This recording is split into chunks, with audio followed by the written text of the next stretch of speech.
Hello అండి, వీటిని ఏమంటారో మీకు తెలుసా? వీటిని మా సైడ్ అయితే గుండెకాయలు కననకాయలు అని అయితే అంటామన్నమాట. మీ సైడ్ ఏమంటారో కామెంట్ అయితే చేసేయండి. అందులోనే ఇష్టం లేని వాళ్ళు అయితే ఉంటారా చెప్పండి? ఇష్టం లేని వాళ్ళు అయితే నాకు తెలిసి అయితే ఉండరండి. ఇవి ఫ్రై చేసుకుంటే చాలా అంటే చాలా బాగుంటాయండి.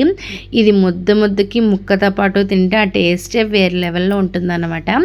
ముందుగా వీటిని శుభ్రంగా క్లీన్ చేసుకొని చిన్న ముక్కల కింద కోసుకొని ఇందులో ఉప్పు, కారం, పసుపు అలాగే తయారు చేసి పెట్టుకున్న మసాలాను కూడా వేసుకొని కలిపేసుకొని పక్కన పెట్టేసుకోవాలండి. ఇప్పుడు ఒక మూకుల్లో కొద్దిగా ఆయిల్ హీట్ అయిన తర్వాత సన్నగా కట్ చేసుకున్నటువంటి ఉల్లిపాయ ముక్కలు, పచ్చిమిరకాయలు కూడా వేసుకొని ఎర్రగా వేపేసుకోవాలండి. వేగిపోయిన దాంట్లో ఈ కలుపుకున్న ఈ కందనకాయలు అవి ఏమున్నాయో గుండెకాయలు అవి వేసేసుకొని బాగా కలిపేసుకొని ఒక్క పావుగంట సేపు హై ఫ్లేమ్లోనే బాగా మగ్గించాలన్నమాట.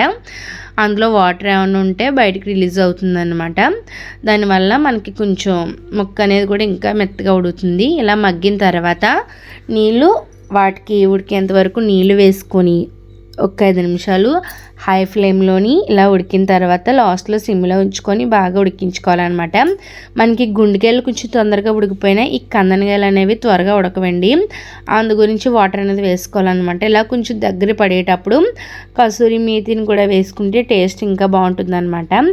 ఇది కూడా వేసేసుకొని అలాగా లాస్ట్లో కొంచెం కరివేపాకు వేసుకొని హై ఫ్లేమ్లో ఉంచుకుంటూ దీన్ని బాగా కలుపుకుంటే రోస్ట్గా అయ్యే వరకు చాలా బాగుంటుందండి.